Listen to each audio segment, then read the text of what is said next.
இனி 2026 திமுக தான் ஆட்சிக்கு வரும். எத்தனை வடநாட்டிலேருந்து எத்தனை சங்கிகள் வந்து இங்கே வந்து சூழ்ச்சி பண்ணாலும், இங்கே இருக்கிற இந்த சுயநலவாதிகள் உங்களுக்கு துணையாக போனாலும், திராவிட இயக்கத்தையும் திராவிட மொழியும் திராவிட முன்னேற்ற கழகத்தையும் எவனாலும் வீழ்த்த முடியாது. அதை வெல்லுறதுக்கு இனி எவனும் பிறக்க போகிறதும் கிடையாது. சந்தோஷம், பார்ப்போமே. 2026 ஐம் வெயிட்டிங். அவர் ஸ்டைலே சொல்லுவோம், ஐம் வெயிட்டிங். பார்ப்போம் நீங்கள் வரீங்களா இல்லையான்னு. கண்டிப்பாக டிவிக்கு தான் ஜெயிக்கும். மை டிவிக்கேன்னு சொல்லிட்டு ஒரு ஆப் ஒன்று ரிலீஸ் பண்ணியிருக்காரு வாக்காளர்களை சேகரிக்கிறதுக்கு. கேள்விப்பட்டீங்களா? கேள்விப்பட்டேன்னு என்ன தோணுச்சு? ஒரு பைத்தியக்கார மாதிரி உளறி கிடக்குறான். இப்போ இருக்கிற சூழ்நிலையில் வந்து பார்த்தினாக்கா என்ன ஒரு டெக்னாலஜி கையாண்டாலும் சரி தான், மக்கள் ஒரு முடிவு இருக்குல்ல, அந்த முடிவை வந்து எந்த காலத்துலையும் மாற்ற மாட்டாங்க. ஏன்னா வந்து புதுசாக ஒருத்தவங்க விஜயனிக்கு ஆரம்பிச்சிருக்காங்க கட்சி. நாளைக்கு இன்னொருத்தன் ஆரம்பிப்பான், இன்னொருத்தன் ஆரம்பிப்பான். இவனை ஆரம்பிக்கிறது ஃபுல்லாகவே என்னக்கிட்ட எது பிளான் பண்ணுறான்னா திமுக இருக்கக்கூடாது. அப்போ திமுக இல்லைன்னா எது வேணால் செஞ்சிடலாம். மனசில் வந்து எம்ஜிஆர் நினப்பு. எம்ஜிஆராலே வந்து ஃபஸ்ட்டு டப்பு கொடுத்தாரு. அப்புறம் அதுக்கு பிறகு வந்து இப்போ சமரச நிலைக்கு வந்துடுச்சு. அவங்க அரசியல் கண்டென்ட் வேறு, அவங்களுடைய அரசியல் தன்மை வேறு. என்ன தெரியும்? இதுவரையிலையும் பத்திரிகையாளர்களை சந்திச்சிருக்கானா? ஒரே கேள்வி. ஒரு பத்திரிகையாளரை சந்தித்து நான் வந்து என்னுடைய கொள்கை இதுதான், என்னுடைய லட்சியம் இதுதான், நான் மக்களுக்காக நான் கட்சி ஆரம்பிச்சிருக்கேன், இவ்வளோ படம் நடிச்சிருக்கேன், மக்களுக்கு இவ்வளோ உதவி செஞ்சுருக்கேன், இவ்வளோ பேர் இப்போ நல்லது செஞ்சுருக்கேன், இப்போ நான் அரசியலுக்கு வந்தாக்க என்ன செய்வேன் அப்படின்றது இது வரலையும் அவனுடைய குறைஞ்சபட்சம் கொள்கையாவது மக்களுக்கு தெரியுமா? தெரியாது. அப்படிங்கும்போது அவன் என்ன ஆஃப் ஆரம்பித்தாலும் சரி தான், ஆஃப் ஆகிடுவான்.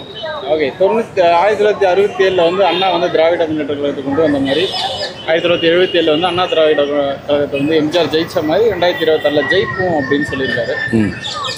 அதாவதுங்க, அவங்களுடைய அரசியல் பாதை வேறு, அவங்களுடைய அரசியல் கொள்கை வேறு.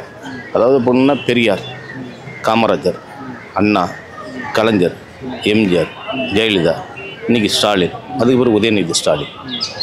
இது வந்து இந்த பாதை வந்து எப்படின்னு கேட்டாக்க ஒரு திராவிட பாரம்பரியத்தை வந்து பறைசாற்றி இந்த உலகத்துக்கே ஒரு சென் செட்டி சோழன், கரிகால சோழன், ராஜராஜ சோழன், ராஜேந்திர சோழன், இப்படி இந்த வரலாறு இருக்குது பார்த்தீங்களா? இந்த வரலாறு வந்து இந்தோனேசியா வரலையும் வந்து ஒரு 160 நாடுகளை வந்து கைப்பற்றி என்னாலையும் தமிழ்ன்றது நிரூபிக்க முடியும் அப்படின்னு சொல்லிட்டு வந்து ஒரு போர் வீரன்.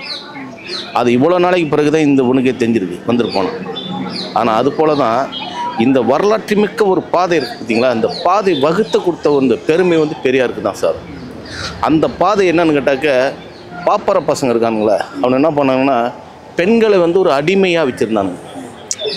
வீட்டில் சமைக்கணும், சாப்பிட்ணும், துணிமணி துவைச்சி கொடுக்கணும், யாராவது பெரிய பண்ணையர்களுக்கு உதவி செய்யணும், இப்படி ஒரு ஒரு ஒரு கண்டென்ட்டை வச்சுருந்தாங்க.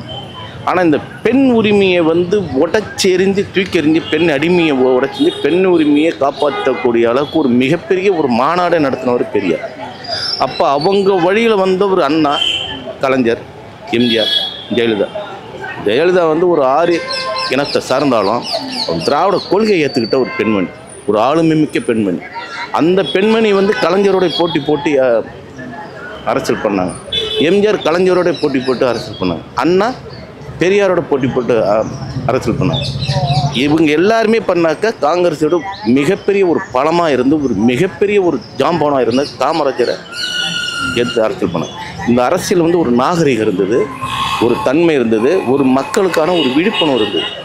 நீங்கள் இது வரையிலும் படத்தில் கூட நீ வந்து என்ன விழிப்புணர்வு உருவாக்கியிருக்க? அவங்களுடைய அனுபவங்க, அவங்க அடிப்படையே வந்து சாப்பாட்டுக்கு வழி இல்லாமல், கட்டிக்க துணிமணி இல்லாமல், படுக்க இடம் இல்லாமல், ஒரு வேளை சாப்பிட்டா மறுவேளை சாப்பிட்றதுக்கு வழி இல்லாமல், அப்படி வரும்போது நம்ம நிலையில் தானே ஏழைகள் இருக்கிறாங்க, சராசரி மனிதர்கள் இருக்காங்க. இன்றைக்கி உலகம் பூரா இன்றைக்கி ஒரு மனிதர்கள் பரவலாக எல்லா தரப்பு மக்களும் பேசக்கூடிய அளவுக்கு இன்றைக்கி இருக்குன்னா படிப்புரிமை வந்து மீட்டு கொடுத்துருக்காரு. இன்றைக்கும் வந்து அவர் வந்து மக்கள் எல்லாமே நம்ம பக்கத்தில் தான் இருக்காங்க, மக்கள் கூட தான் இதுக்கப்புறம் வந்து பணிகள் இருக்கும் அப்படின்ற மாதிரி சொல்கிறார். உண்மையாக மக்கள் இருக்காங்கன்னு நினைக்கிறீங்களா? ஆமாம், கனவாப்பேட்டை சுடுகாடு தான் பக்கமாக இருக்குது, கிருஷ்ணாப்பேட்டை சுடும் பக்கமாக இருக்குது, பக்கத்தில் கூவாறு கூட பக்கத்தில் தான் இருக்குது. போய் விழுந்து அங்கே போய் கேட்க வேண்டியது தானே. செத்து போனவனு போய்ச்சிருக்காங்களே, நான் உன் பக்கத்தில் தான் இருக்கிறேன், கட்சி ஆரம்பிச்சிருக்கேன், வந்து நீங்களாம் எல்லாம் வந்து இந்த ஆத்மாலாம் சேர்ந்து மக்கள் மனசில் பூந்து எனக்கு வந்து ஜெயிக்க வைக்கிற மாதிரி கேட்க வேண்டியது தானே. இவனே இத்தி போன சொரினா இவன் ஒரு மயக்கப்படுஞ்சானா ஒரு 10 வார்த்தை பேச முடியாது.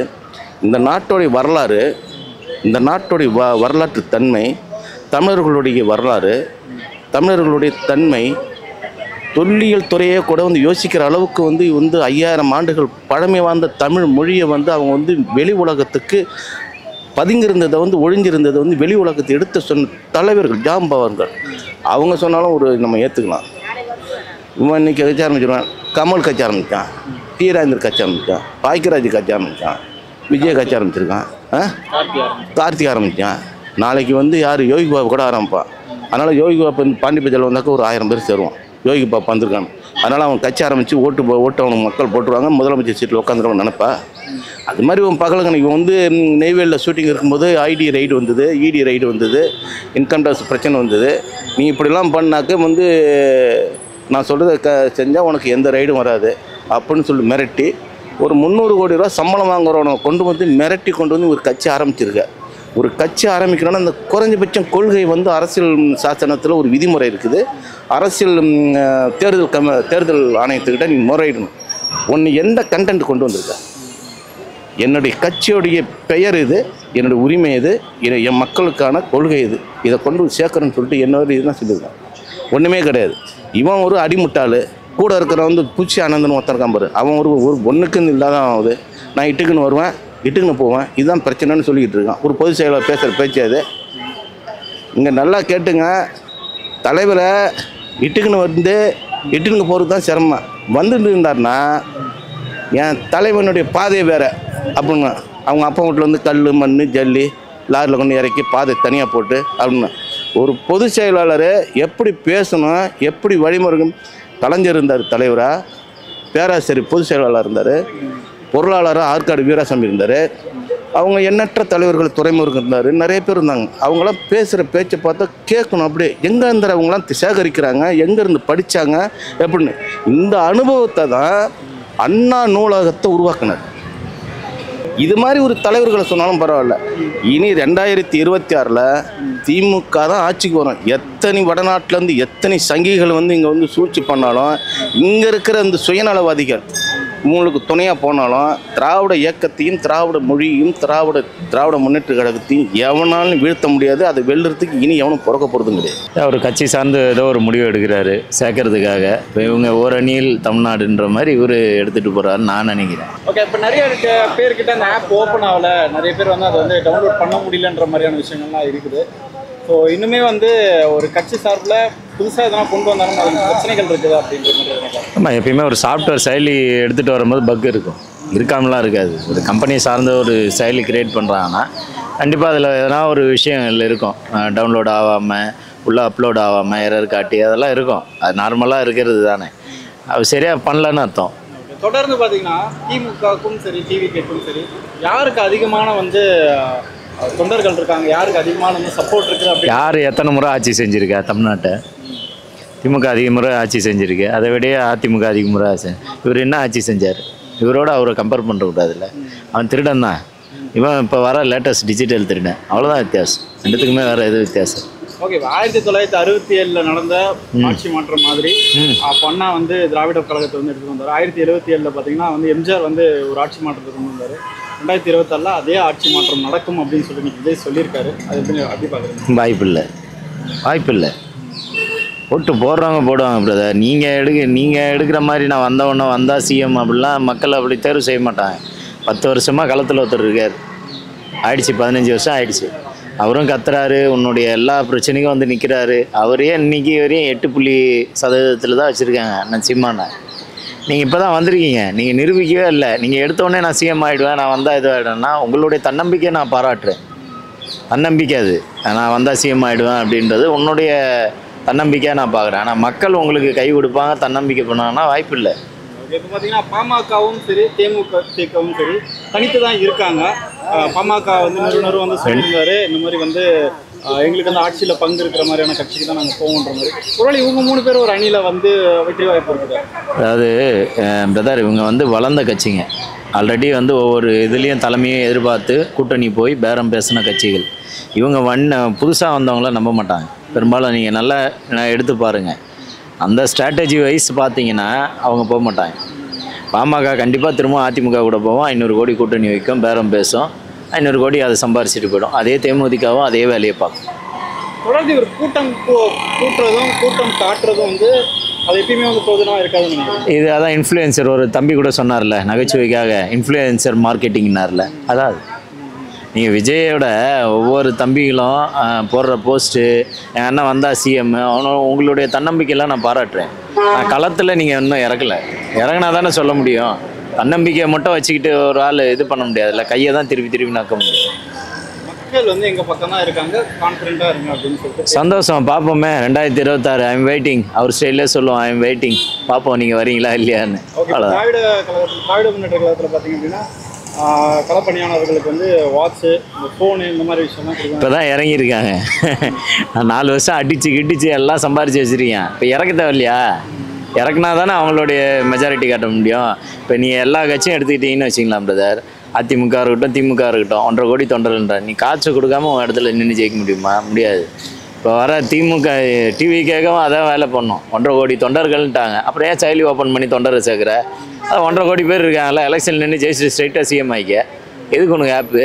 இதே தான் அவங்களுக்கும் கேட்குறேன், அதிமுக திமுகவையும் கேட்குறேன். எதுக்கு உங்களுக்கு 1.5 கோடி தொண்டர் வச்சுருக்கீங்க? எதுக்கு பயப்படுறீங்க? எதுக்கு காசு கொடுக்குறீங்க? எதுக்கு சலுகை எல்லாம் காட்டுறீங்க? பயம்தான். நானுமே இது கேட்டேன். ஆக்சுவலாக நான் அந்த ஆப் வந்து ட்ரை பண்ணேன் ஓப்பன் பண்ணுறதுக்கு. எனக்கு டவுன்லோட் ஆச்சு. பட் அன்ஃபார்ச்சுனேட்லி எனக்கு ஓடிபி போட்டோம் ஆப் லாகின் ஆகலை. அது ஏன் தெரில. மேபி நிறைய பேர் வந்து அட் அ டைமில் இன்ஸ்டால் பண்ணுறதுனால அந்த ஒரு பக் இருக்கலாம். ஓகே, தொடர்ந்து பார்த்தீங்கன்னா டிஜிட்டலில் நிறைய ஃபோக்கஸ் பண்ணுறாங்க. இந்த உறுப்பினர் சேர்க்கலையும் சரி, இந்த மாதிரி வாக்காளர் சரி பார்க்கணும். ஸோ இதை எப்படி பார்க்குறீங்க? ஒரு பொலிட்டிக்கல் பார்ட்டியாக இந்த மாதிரி டிஜிட்டல் மேபி நிறைய பர்சன்ஸ் வந்து நேரில் நிறைய பீப்புள்ஸ் போய் ஒரு வீடாக கேட்குறதுக்கு ஒரே இது நம்மளுக்கு இந்த ஒரு ஃபோன் இருந்தால் போதும், எல்லாமே இதில் வருதுன்னா எல்லாருமே இது கொஞ்சம் இன்ட்ரெஸ்டிங்காக இருக்கும்ல. அதனால் மேபி இது நல்ல ஒரு ஐடியா. ஓகே, இப்போ பார்த்தீங்கன்னா 1967 வந்து 1967 பார்த்தீங்கன்னா அண்ணா வந்து ஃபர்ஸ்ட் டைம் வந்து டிஎம்கே வந்து ஜெயிக்க வச்சாரு, சிஎம் ஆனார். அதே மாதிரி 1977 பார்த்தீங்கன்னா எம்ஜிஆர் வந்து ஏடிஎம்கே வந்து ஜெயிக்க வச்சார், சிஎம் ஆனார். 2026 நம்ம தான் ஜெயிப்போம் அப்படின்னு சொல்லியிருக்காரு. இந்த ஸ்டேட்மெண்ட் எப்படி பார்க்குறீங்க? நம்ம தான் ஜெயிப்போம்னா ஏடிஎம்கே ஜெயிக்கும்னு சொல்லியிருக்காங்களா? டிவிகே சொல்லியிருக்காங்களா? நான் தான் ஆக்சுவலாக போன வீடியோவில் சொல்லியிருக்கேன், கண்டிப்பாக டிவிக்கே தான் ஜெயிக்கும். அவ்வளோ கான்ஃபிடென்ட்டாக இருக்காருன்னு நினைக்கிறீங்க? யார் கூடயுமே கூட்டணி வைக்காத போது வந்து கான்ஃபிடென்ஸ் வந்து யூத் ஜென்ரேஷன் தான், நம்மள மாதிரி யூத் எல்லாரும் ஓட் போடுவாங்கள்ல, அதிலே வந்து அவர் பாதி ஜெயிச்சிருவார். ப்ளஸ் அவர் கொண்டு வர புது சிஸ்டம்ஸ் நல்லா இருக்குல்ல, ஸோ அவர் கண்டிப்பாக வின்னாடுவார். என்ன மாதிரி சிஸ்டம்ஸ் வந்து நீங்கள் ஆக்சுவலி எனக்கு ஒரு ஆப் லான்ச் பண்ணார். எனக்கு என்ன நான் தோணுதுன்னா ஓட்டிங்கே நம்ம ஃபோனில் பண்ணால் நல்லாயிருக்கும். அது கொஞ்சம் போயிட்டு அங்கே க்ரஷில் நின்று பண்ணுறதுக்கு ஃபோனில் பண்ணால் நல்லாயிருக்கும். ஓகே, இப்போ பார்த்தீங்கன்னா அவர் வந்து அடுத்து வந்து நம்ம வந்து மதுரையில் மாநாடு இருக்குது, அது தொடர்ந்து மக்கள் கூடயே இதுக்கப்புறம் ட்ராவல் பண்ண போகிறோம், மக்கள் நம்ம பக்கம் தான் அப்படின்னு சொல்லிட்டு ஃபைனலாக வந்து இன்றைக்கி பேசி முடிச்சிருக்காரு. அது மாநாடெல்லாம் ஓகே தான். பட் நான் பீப்புள்ஸ்க்கு ஒரு விஷயம் சொல்லிக்கிறேன். அதில் போயிட்டு நீங்கள் வந்து கூட்டத்தில் நின்று இது பண்ணுறதுக்கு அழகாக வீட்டில் இருந்து டிவிலே பார்த்துடலாம். ப்ளஸ் போயிட்டு நிறைய போன இதில் வந்து ஒருத்தர் இறந்தார், நிறைய பேர் இறந்தாங்க, அதெல்லாம் கொஞ்சம் அவாய்ட் பண்ணிக்கலாம். டிவிலேருந்து நம்ம விஜயண்ணாவை பார்க்கலாம், எங்கேருந்து பார்த்தாலும் விஜயண்ணா தானே, டிவிலேருந்தே பார்க்கலாம். அது நேற்றோ இன்றைக்கோ லான்ச் பண்ணாங்க அப்படின்ற ஒரு விஷயம் எனக்கு தெரியும். அது வந்து உறுப்பினர் சேர்க்கைக்காகன்ற ஒரு ஆப்புன்றதும் நல்லாவே தெரியும் எனக்கு, அதை பற்றி நாலேஜ் இருக்குது. ஓகே, தொடர்ந்து டிஜிட்டல் மூலியமாகவே வந்து நிறைய விஷயங்கள் வந்து பண்ணுறது. முதல்ல உறுப்பினர் சேர்க்கையும் வந்து டிஜிட்டலில் பண்ணிட்டு இருந்தாங்க, இப்போ வந்து வாக்காளர் சேர்க்கையும் வந்து டிஜிட்டலில் வந்து பண்ண ஆரம்பிச்சிருக்காங்க. டிஜிட்டலில் பண்ணுறது வந்து பார்த்திங்கன்னா அது இப்போ இருக்கிற ஜென்ரேஷனில் வந்து பார்த்திங்கன்னா அது வந்து கேஒய்சி மாதிரி தான். அது கேஒய்சி எப்படி பண்ணுறோமோ அந்த மாதிரி அதை மீன் பண்ணி தான் வந்து நம்ம வந்து டிஜிட்டலைஸ்டாக வந்து எல்லாமே, ஏன்னா எல்லாமே டிஜிட்டலைஸ்டு தான். நம்ம ஒரு ரேஷன் ஷாப் போனாலும் சரி, எல்லாமே வந்து ஃபிங்கர் பிரிண்ட் தான். ஸோ எல்லாமே டிஜிட்டலைஸ்டாக மாறிடுச்சு. அதனால வந்து இந்த காலகட்டத்தில் டிஜிட்டலைஸ்டாக எடுத்துகிட்டு வந்தது ஓகே தான். ஏன்னா இதில் வந்து போலியாக ஒரு கூப்பன் கொடுத்து வாக்கு சேகரிக்கிறோம், இல்லை வந்து மெம்பர்ஷிப் போடணுன்னா நானே ஃபேக்காக 50 கூட போடுவேன், ஒரு ஆள் நானே கையெழுத்து போட்டு போடலாம் அந்த மாதிரி. பட் அப்படி இல்லாமல் டிஜிட்டலைஸ்டாக பண்ணும்போது அவங்களோட ஓடிபின்றது வந்து பார்த்திங்கன்னா ஒரே ஒரு இதில் தான் வந்திருக்கும். மேபி அது வந்து ஒரே நம்பரு, ஆதார் கூட இணைச்ச நம்பராக இருக்கலாம். அப்படி பண்ணும்போது ஒரு மெம்பர்ஷிப்னால் அது ஒரு மெம்பர்ஷிப்பாக தான் இருக்கும். அதனால் அது வந்தது வந்து ஓகே தான். ஓகே, இப்போ நீங்கள் பார்த்தீங்கன்னா ரொம்ப கம்மியாக தான் பேசினார். நான் பேசும்போதே வந்து கண்டிப்பாக வந்து ஆட்சி மாற்றம் இருக்கும். 1967 அந்த மாதிரி, 77 அந்த மாதிரி 2006 நடக்கும், 2026 நடக்கும் அப்படின்னு சொல்லியிருக்காரு. ஸோ அதை எப்படி பார்க்குறீங்க அந்த கான்ஃபிடன்ஸ்? ஏன்னா டிஎம்கே ஏடிஎம்கே மாறி 50 வருஷமாக வந்து ஆட்சி புரிஞ்சுன்னு இருக்காங்க. ஸோ மக்களோட பார்வைக்கு வந்து டிவிகே வந்து பார்த்திங்கன்னா ஒரு புதிய ஒரு மாற்றத்துக்கான ஒரு அறிகுறியாக தெரியுது. ஏன்னு கேட்டிங்கன்னா இவங்க வந்து யார்கிட்டையும் வந்து அலைன்ஸ், அதாவது கூட்டணிக்காக போகல. இவங்க தான் வந்து ஒரு கூட்டணியாக வந்து அமைக்கிறாங்க. ஸோ அப்படி பண்ணும்போது இவங்க வந்து ஏடிஎம்கேக்கிலேயோ இல்லை டிஎம்கேக்கிலேயோ போல அப்படி போகாமல் தனிச்சையாக வந்து இவர் வந்து பண்ணுறாரு அப்படின்னா திரையுலகத்துலேயும் அவருக்கு ஒரு வாய்ஸ் இருக்குது. ப்ளஸ் இப்போ இளைஞர்கள் மத்தியில் வந்து பார்த்திங்கன்னா இன்னும் நிறைய இது இருக்குது, சப்போர்ட்டிவ் இருக்குது. ஸோ நிறைய பேர் நிறைய கட்சியிலேருந்து இப்போ அப்படியே டிவிக்கு மாறின்னு தான் இருக்காங்க. ஃபாலோயிங்கில் பார்த்துன்னு தான் இருக்கேன் நானும். என் ஃப்ரெண்ட்ஸ் சைட்லேயே இருக்கட்டும், இல்லை நானுமே வந்து கட்சியில் இருந்தேன், பட் ஆனால் இப்போ இல்லை. பட் எனக்குமே தெரியும் அதோட ஃபாலோஅப் வந்து எப்படி போயிட்டுருக்குன்ட்டு. அதனால வந்து மோஸ்ட் ஆஃப் த இது வந்து பார்த்திங்கன்னா அசம்ஷன் படி பார்த்திங்கன்னா இருக்குது, ஆட்சி மாற்றத்துக்கு இருக்குது வாய்ப்பு இருக்குது. பார்த்தீங்கன்னா வந்து அடுத்து வந்து மதுரையில் மாநாடு, அதுக்கப்புறம் வந்து மக்கள் கூடயே வந்து ட்ராவல் பண்ண போகிறோம். மக்களோட வந்து ஆதரவு ரொம்ப அதிகமாக இருக்குது அப்படின்னு ஒரு விஷயம் சொல்லியிருக்காரு. அதை பற்றி நினைக்கிறேன், உண்மையாகவே மக்கள் ஆதரவு இருக்கா? மக்களோட மக்களாக வந்து இணைஞ்சு யார் எந்த ஒரு கட்சி தலைவர் செயல்பட்டாலும் அது வந்து கரெக்டாக இருக்கும். அதாவது அவங்க வராங்க இவங்க வராங்க அப்படின்னு சொல்லிட்டு பந்தோபஸ்து போடலாம். பந்தோபஸ்துன்றது வந்து வேறு. பட் ஆனால் பந்தோபஸ்துன்ற நேமில் வந்து பார்த்து மக்களை வந்து துன்புறுத்தக்கூடாது. அவன் போகிறான், வேலைக்கு போகிறான், வரான் அப்படின்னா அவங்கள வந்து இது பண்ணிடணும். இவங்க வராங்க அவங்க வராங்க அப்படின்னு சொல்லிட்டு அவங்களுக்கு ஒரு தனி ஒரு ஸ்பெஷலைஸ்டாக இல்லாமல் மக்களோட மக்களை அதை அண்டர்ஸ்டாண்ட் பண்ணி அதில் ட்ராவல் பண்ணி போகிறது வந்து ஒரு கரெக்டான இதில் வரும். எப்படி இருக்குது ஆக்சுவலி வந்து விஜயோட வந்து அடுத்தடுத்த ட்ராவல் எப்படி இருக்குது? இதுவரை எலெக்ஷன் வரையும் எப்படி போவார்னு நினைக்கிறீங்க? அதாவது எல்லாத்துலேயுமே வந்து அவர் மக்களோட மக்களாக பார்ட்டிசிபேட் பண்ணி இனிஷியேட்டிவ் எடுத்தாருன்னா சப்போர்ட் வரும், இன்னும் வந்து மேலே சப்போர்ட் வரும். அவன் ஃபேமிலியாகவும் ஜாயின் பண்ணலாம், நிறைய இது இருக்குது, வாய்ப்புகள் இருக்குது. இப்போ தொடர்ந்து பார்த்தீங்கன்னா வந்து ரொம்ப நம்பிக்கையாக பேசுகிறாரு. ஃபஸ்ட்டு மீட்டிங்லேருந்து இப்போ வரையுமே வந்து 2026 வந்து ஸ்ட்ராங்கான வந்து ஒரு அலைன்ஸ் இருக்குது, ஸ்ட்ராங்கான வந்து ஒரு வெற்றி வாய்ப்பு இருக்குன்றாரு. கான்ஃபிடென்ட் எப்படி பார்க்குறீங்க? நல்லது தான் ப்ரோ, நல்ல கான்ஃபிடென்ட் தான். அவர் சொல்கிறது எல்லாம் நடக்குது தான். ஏன்னா அவர் இப்போ இத்தனை வருஷமாக இல்லாத இவ்வளோ நல்லா பண்ணுறாரு. இத்தனை வருஷம் ஆட்சியில் இருக்கவங்க பண்ணாதெல்லாம் இப்போ இவர் பண்ணுறாரு. அதனால் மேக்ஸிமம் வாய்ப்பு இருக்குது. ஓகே. 1996 வந்து அண்ணா வந்து திராவிட கழகம் காங்கிரஸை வந்து இறக்கிட்டு அவங்க வந்தாங்க. இப்போ வரையும் அவங்க தான் இருக்காங்க. அதேமாதிரி வந்து ஏடிஎம்கே வந்து எம்ஜிஆர் வந்து 1970 வந்தார், நம்ம 26 வருவோம் அப்படின்னு சொல்லிட்டு சொல்லியிருக்காரு.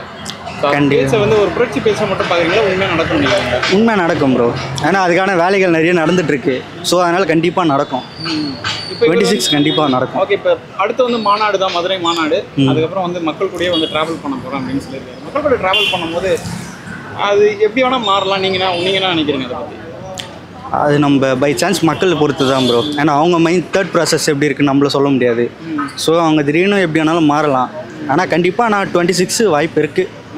மக்கள் ஒரு இப்போ நிறைய பேர் சொல்கிறாங்க நான் வந்து விஜயோட ஃபேன் தான், ஆனால் நான் ஓட்டு போட மாட்டேன் அப்படிங்கிறாங்க. எல்லாருமே அப்படி இருக்க முடியுமா, இல்லை வந்து கண்டிப்பாக மாறுவாங்கன்னு? இல்லை ப்ரோ, அது பாதி பேர் சொல்கிறது எல்லாமே இதுவாக தான் இருக்கும். அதனால் கண்டிப்பாக விஜய் ஃபேன்ஸும் ஓட்டு போடுவாங்க. விஜய் ஃபேன்ஸுன்றத விட மற்ற ஃபேன்ஸும் எல்லாருமே ஓட்டு போடுவாங்க. இப்போ இதுவே நம்ம அஜித் சார் எடுத்திங்கன்னா அவர் ஃபேன்ஸும் இப்போ விஜய்க்கு சப்போர்ட் பண்ண நிறைய வாய்ப்பு இருக்குது. அதனால் 26 நல்லா இது இருக்குது ப்ரோ. உண்மையாகவே அவர் சொல்கிற மாதிரி மக்களோட ஆதரவு வந்து அவருக்கு இருக்குது அப்படின்னு எடுத்துக்கலாமா, இல்லை வெறும் இளைஞர்களோட ஆதரவு மட்டும்? இல்லை, மக்களோட ஆதரவு நிறைய இருக்குது. நீங்கள் நிறைய அந்த இதுவில் பார்த்தீங்கனால உங்களுக்கு நல்லா இது தெரியும். நிறைய வயசானவங்கலேருந்து எல்லாமே சப்போர்ட் பண்ணுறாங்க. ஸோ அதனால் அவருக்கு ஆதரவு இருக்குது ப்ரோ.